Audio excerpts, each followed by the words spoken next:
സ്വാഗതം. Professor doctor Rahul ഖരാട്ടിന്റെ forex ട്രേഡിങ്ങിനെക്കുറിച്ചുള്ള ലേഖനം തുടങ്ങുന്നത് തന്നെ ഒരു പ്രകോപനപരമായ ചോദ്യത്തോടെയാണ്. മിക്ക ട്രേഡർമാരും പരാജയപ്പെടുന്നത് മാർക്കറ്റ് കൊണ്ടല്ല, മറിച്ച് സ്വന്തം വ്യക്തിത്വത്തിന് ചേരാത്ത ഒരു സ്ട്രാറ്റജി തെരഞ്ഞെടുക്കുന്നതുകൊണ്ടാണ് എന്ന്. ഇന്ന് നമ്മൾ ഈ വാദത്തിന്റെ ഉള്ളറകളിലേക്കൊന്ന് കടന്നു ചെല്ലുകയാണ്. അതൊരു വളരെ പ്രധാനപ്പെട്ട പോയിന്റാണ്. ഒരുപക്ഷെ ഈ ചർച്ച കഴിയുമ്പോൾ നിങ്ങളുടെ വ്യക്തിത്വത്തിന് ചേർന്ന ട്രേഡിംഗ് ശൈലി ഏതാണെന്ന് കണ്ടെത്താൻ സഹായിച്ചേക്കാം. തീർച്ചയായും പലരും ഫോറക്സിലേക്ക് വരുന്നത് അതിന്റെ സാധ്യതകൾ കണ്ടിട്ടാണ്. ലോകത്തിലെ ഏറ്റവും വലിയ സാമ്പത്തിക വിപണി. അതെ. ദിവസവും ട്രില്യൺ കണക്കിന് ഡോളർ കൈമാറ്റം ചെയ്യപ്പെടുന്നു, 24 മണിക്കൂറും പ്രവർത്തിക്കുന്നു. ഇതൊക്കെ ഭയങ്കര ആകർഷകമാണ്. ശരിയാണ്. പക്ഷെ അവർ മറന്നുപോകുന്നൊരു കാര്യമുണ്ട്. ഈ വിപണിയിൽ പണം നേടുന്നതും നഷ്ടപ്പെടുന്നതും ഒരുപോലെ എളുപ്പമാണ്. ഇവിടെയാണ് വ്യക്തിത്വവും സ്ട്രാറ്റജിയും തമ്മിലുള്ള ബന്ധം നിർണായകമാകുന്നത്. ശരിയാണ്. ലേഖനത്തിൽ പറയുന്ന ആ ലെവറേജ് എന്ന ആശയം തന്നെ എടുക്കാം. കുറഞ്ഞ പണം ഉപയോഗിച്ച് വലിയൊരു തുകയുടെ ട്രേഡ് നിയന്ത്രിക്കാൻ കഴിയുമെന്നത്. ഒറ്റനോട്ടത്തിൽ അതൊരു വലിയ ഭാഗ്യം പോലെയല്ലേ തോന്നുക? തീർച്ചയായും. പക്ഷെ അതൊരു ഇരട്ടവാളാണ്. ശരിക്കും 100 രൂപ കയ്യിലുള്ളയാൾക്ക് 1000 രൂപയുടെ കച്ചവടം ചെയ്യാൻ അവസരം കിട്ടുന്നത് പോലെയാണിത്. ഓക്കെ. ലാഭമുണ്ടായാൽ അത് 10 ഇരട്ടിയാവും. പക്ഷെ നഷ്ടം വന്നാലോ? അതും 10 ഇരട്ടിയാവും. അതെ, അതും 10 ഇരട്ടി വേഗത്തിലാവും. ഉയർന്ന റിസ്ക് എടുക്കാൻ മടിയില്ലാത്ത, പെട്ടെന്ന് തീരുമാനങ്ങൾ എടുക്കാൻ കഴിവുള്ള ഒരാൾക്ക് ഒരുപക്ഷെ ലെവറേജ് നന്നായി ഉപയോഗിക്കാൻ പറ്റിയേക്കാം. പക്ഷേ ക്ഷമയും സുരക്ഷിതത്വവും ആഗ്രഹിക്കുന്ന ഒരാൾക്ക് ഇത് വലിയൊരു കെണിയായി മാറും. അപ്പോൾ നമ്മൾ ഏതു തരം ആളാണെന്ന് ആദ്യം തിരിച്ചറിയണം. എന്നിട്ട് വേണം എന്ത് ചെയ്യണമെന്ന് തീരുമാനിക്കാൻ. ലേഖനത്തിൽ പലതരം സ്ട്രാറ്റജികളെക്കുറിച്ച് പറയുന്നുണ്ടല്ലോ. നമുക്ക് ഓരോ വ്യക്തിത്വത്തിനും ചേർന്ന ശൈലികൾ ഏതൊക്കെയാണെന്ന് നോക്കിയാലോ? നല്ല ഐഡിയയാണ്. ഒരുപക്ഷേ ഏറ്റവും കുറഞ്ഞ സമയം കൊണ്ട് ചെയ്യുന്ന ട്രേഡിംഗിൽ നിന്ന് തുടങ്ങാം. സ്കാൽപ്പിംഗ്. ആ പേര് കേൾക്കുമ്പോൾ തന്നെ ഒരു വേഗത തോന്നുന്നുണ്ട്. വേഗത മാത്രമല്ല, അസാമാന്യമായ മാനസിക പിരിമുറുക്കവുമുണ്ട്. ഒരു സ്കാൽപ്പർ മാർക്കറ്റ് അടുത്ത മണിക്കൂറിൽ എങ്ങോട്ട് പോകുമെന്ന് പ്രവചിക്കാൻ ശ്രമിക്കുന്നില്ല. ഇല്ലേ? ഇല്ല. മറിച്ച് ഒരു വലിയ തിമിംഗലത്തിന്റെ കൂടെ പറ്റിപ്പിടിച്ചു പോകുന്ന ചെറിയ മീനുകളെ പോലെയാണവർ. മാർക്കറ്റിലെ വലിയ സാമ്പത്തിക സ്ഥാപനങ്ങൾ ഭീമമായ ഓർഡറുകൾ നൽകുമ്പോൾ ഉണ്ടാകുന്ന ചെറിയ വിലചലനങ്ങൾക്കിടയിൽ അതിവേഗം ലാഭമെടുത്ത് അവർ പുറത്തുകടക്കും. ഒരു ട്രേഡ് ചിലപ്പോൾ 30 സെക്കൻഡ് മാത്രമേ നീണ്ടു നിൽക്കൂ. 30 സെക്കൻഡോ? എന്റെ ദൈവമേ! അപ്പോൾ ഒരു നിമിഷം പോലും ശ്രദ്ധ തെറ്റാൻ പാടില്ല. പാടില്ല. അത്രയും ഏകാഗ്രത ആവശ്യമുള്ള ഈ പണി ആർക്കാണ് ശരിക്കും ചേരുന്നത്? അതായത് വീഡിയോ ഗെയിമുകളിലൊക്കെ വളരെ വേഗത്തിൽ പ്രതികരിക്കുന്ന, ഉയർന്ന ഏകാഗ്രതയുള്ള, ചെറിയ ചെറിയ വിജയങ്ങളിൽ സന്തോഷം കണ്ടെത്തുന്ന ഒരാൾക്ക് ഇത് ചേർന്നേക്കാം. ഓക്കെ. ഇവിടെ 100 പോയിന്റ് ലാഭം കിട്ടുന്നതിലല്ല കാര്യം, മറിച്ച് 5 പോയിന്റ് ലാഭം 20 തവണ കിട്ടുന്നതിലാണ് ശ്രദ്ധ. പക്ഷേ ഇതിലെ അപകടമെന്തെന്നാൽ ഒരു നിമിഷത്തെ പിഴവ് ഒരു ദിവസത്തെ മുഴുവൻ ലാഭവും കൊണ്ടുപോയേക്കാം. അയ്യോ. അതുകൊണ്ട് വൈകാരിക നിയന്ത്രണം വളരെ പ്രധാനമാണ്. തോൽവി സമ്മതിച്ച് പെട്ടെന്ന് അടുത്ത അവസരത്തിനായി കാത്തിരിക്കണം. കേട്ടിട്ട് എനിക്ക് തല കറങ്ങുന്നു.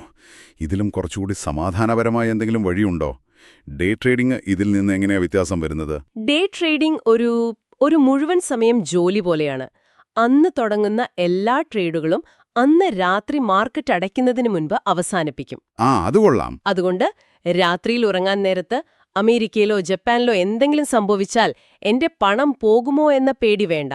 ഒരു ക്ലീൻ സ്ലേറ്റ് മനോഭാവത്തോടെ ഓരോ ദിവസവും തുടങ്ങാൻ ആഗ്രഹിക്കുന്നവർക്ക് ഇത് ചേർന്ന രീതിയാണ്. സ്കാൽപ്പിങ്ങിനെ അപേക്ഷിച്ച് കുറച്ചുകൂടി സമയമുണ്ടല്ലോ. അതെ, ഒരു ട്രേഡിന് കുറച്ചുകൂടി സമയം കിട്ടും. ചിലപ്പോ മണിക്കൂറുകൾ നീണ്ടേക്കാം. പക്ഷെ ഇതും ഒരു സാധാരണ ജോലിക്ക് പോകുന്ന ആൾക്ക് പ്രായോഗികമാണോ? രാവിലെ 9 മണി മുതൽ വൈകുന്നേരം 5 മണി വരെ കമ്പ്യൂട്ടറിന് മുന്നിൽ ഇരിക്കേണ്ടി വരില്ലേ? വരും. ലേഖനത്തിൽ ഇതിന്റെ പ്രായോഗിക വെല്ലുവിളികളെക്കുറിച്ച് എന്തെങ്കിലും പറയുന്നുണ്ടോ? തീർച്ചയായും. ലേഖനം അതിനെ ഒരു ജീവിതശൈലീ തിരഞ്ഞെടുപ്പ് എന്നാണ് വിശേഷിപ്പിക്കുന്നത്. ഡേ ട്രേഡിംഗ് ഒരു ഹോബിയല്ല, അതിന് പൂർണ്ണമായ ശ്രദ്ധ ആവശ്യമാണ്. സാമ്പത്തിക വാർത്തകൾ നിരന്തരം ശ്രദ്ധിക്കണം, ചാർട്ടുകൾ വിശകലനം ചെയ്യണം. സ്വന്തമായി ബിസിനസ് ചെയ്യുന്നവർക്കോ അല്ലെങ്കിൽ ജോലി സമയം ക്രമീകരിക്കാൻ സ്വാതന്ത്ര്യമുള്ളവർക്കോ ആണ് ഇത് കൂടുതൽ അനുയോജ്യം. അച്ചടക്കം പ്രധാനമാണല്ലേ? വളരെ പ്രധാനം. ദിവസത്തെ ലാഭമോ നഷ്ടമോ എത്രയായാലും അന്നത്തെ കളി അവിടെ നിർത്താനുള്ള മാനസികാവസ്ഥ വേണം. അപ്പോൾ കുറച്ചുകൂടി ദീർഘമായി ചിന്തിക്കുന്ന, എല്ലാ ദിവസവും മാർക്കറ്റിൽ നോക്കിയിരിക്കാൻ സമയമില്ലാത്തവർക്കോ? അവർക്ക് ഫോറക്സ് ഒരു ഓപ്ഷനല്ലേ? അവർക്കുള്ളതാണ് സ്വിംഗ് ട്രേഡിംഗ്.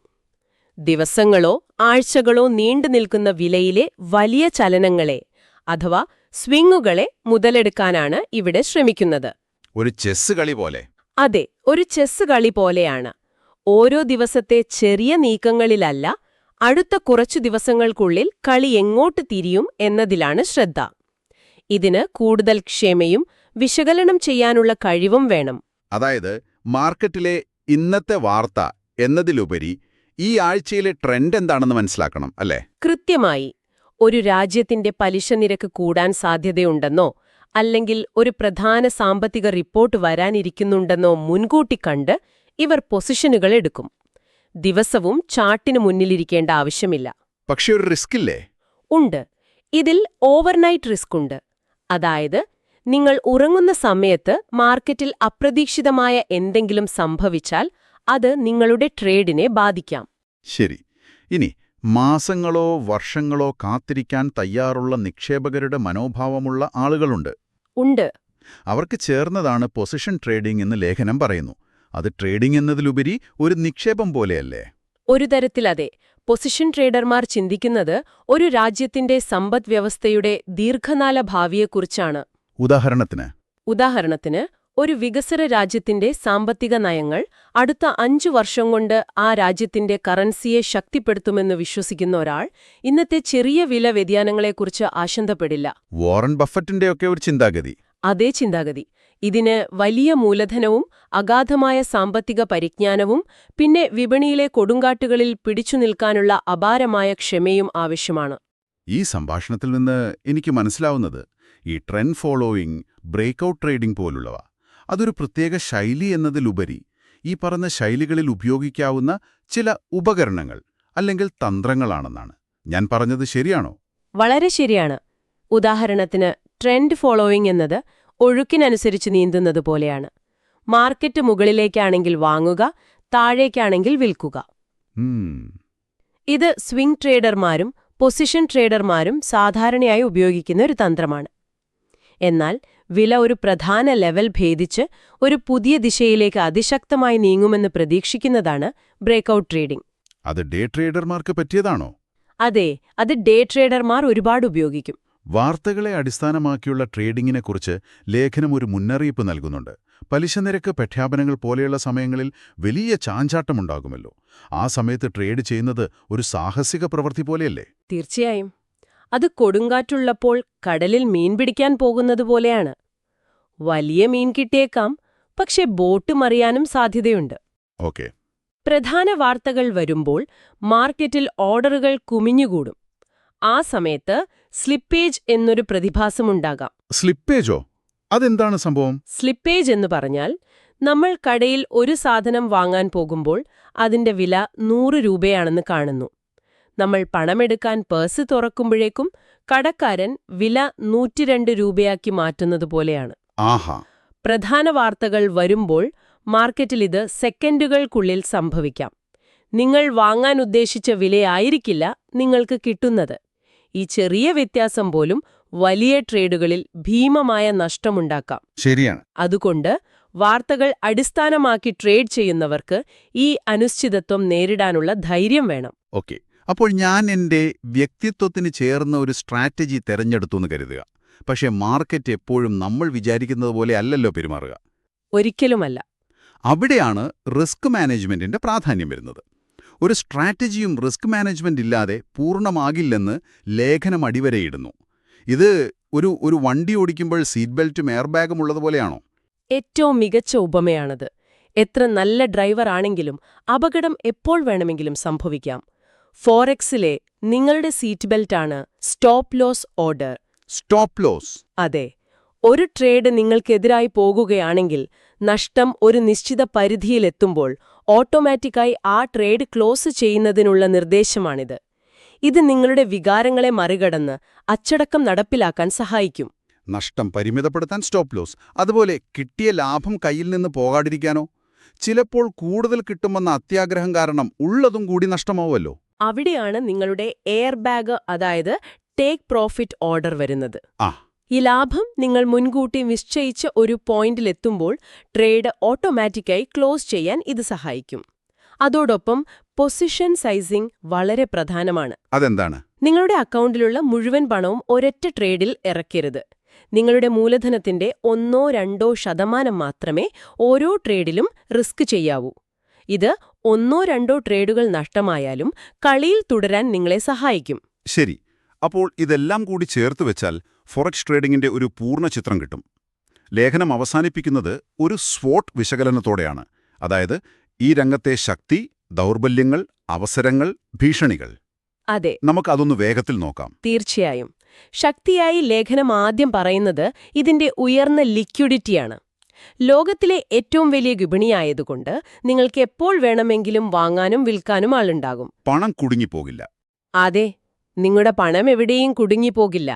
24 മണിക്കൂർ വിപണി മറ്റൊരു ശക്തിയാണ്. നമ്മൾ നേരത്തെ സംസാരിച്ച ലെവറേജ് ഒരു പ്രധാന ശക്തിയായി ലേഖനം പറയുന്നു. പക്ഷേ അതൊരു ദൗർബല്യം കൂടിയല്ലേ? അതെ, അവിടെയാണ് ഇതിന്റെ വൈരുദ്ധ്യം. ലെവറേജ് ഒരു ശക്തിയാണ്, കാരണം അത് സാധാരണക്കാർക്ക് ചെറിയ മൂലധനം കൊണ്ട് വലിയ വിപണിയിൽ പങ്കെടുക്കാൻ അവസരം നൽകുന്നു. പക്ഷേ അത് തന്നെയാണ് ഏറ്റവും വലിയ ദൗർബല്യവും. അതെന്തുകൊണ്ട്? കാരണം ചെറിയൊരു വില വ്യതിയാനം പോലും നിങ്ങളുടെ മുഴുവൻ അക്കൗണ്ടും തുടച്ചു നീക്കാൻ പര്യാപ്തമാണ്. മറ്റൊരു പ്രധാന ദൗർബല്യം മനുഷ്യന്റെ മനഃശാസ്ത്രം തന്നെയാണ്. ഭയവും അത്യാഗ്രഹവും. ശരിയാണ്. ഒരു ട്രേഡ് ലാഭത്തിലായിരിക്കുമ്പോൾ കൂടുതൽ കിട്ടുമെന്ന അത്യാഗ്രഹവും നഷ്ടത്തിലായിരിക്കുമ്പോൾ അത് തിരികെ വരുമെന്ന വ്യാമോഹവും പലപ്പോഴും വലിയ നഷ്ടങ്ങളിലാണ് അവസാനിക്കുക. അവസരങ്ങളുടെ കാര്യത്തിൽ സാങ്കേതികവിദ്യയുടെ വളർച്ചയെക്കുറിച്ചാണ് ലേഖനം പ്രധാനമായി സംസാരിക്കുന്നത്. ഇന്ന് ആർക്കും ഒരു സ്മാർട്ട് ഫോൺ ഉണ്ടെങ്കിൽ ഫോറക്സ് ട്രേഡിംഗ് തുടങ്ങാം. ശരിയാണ്. പണ്ടൊക്കെ വലിയ ബാങ്കുകൾക്ക് മാത്രം സാധിച്ചിരുന്ന കാര്യമാണിത്. ഇന്ന് ഓൺലൈൻ ബ്രോക്കർമാരും ട്രേഡിംഗ് പ്ലാറ്റ്ഫോമുകളും ഇതെല്ലാവർക്കും ലഭ്യമാക്കി. ഇതിലെ ഏറ്റവും പുതിയ അവസരമാണ് ആർട്ടിഫിഷ്യൽ ഇന്റലിജൻസും അൽഗോരിതം ട്രേഡിംഗും. അൽഗോ ട്രേഡിംഗ്. അതെ, മുൻകൂട്ടി പ്രോഗ്രാം ചെയ്ത അൽഗോരിതങ്ങൾ ഉപയോഗിച്ച് മനുഷ്യന്റെ വൈകാരികമായ ഇടപെടലുകൾ ഇല്ലാതെ സെക്കൻഡിൽ ആയിരക്കണക്കിന് കണക്കുകൂട്ടലുകൾ നടത്തി ട്രേഡ് ചെയ്യാൻ ഇന്ന് സാധിക്കും. ഇത് ട്രേഡിംഗിന്റെ ഭാവിയെ തന്നെ മാറ്റിമറിച്ചേക്കാം. അത് കൗതുകകരമായി തോന്നുന്നു.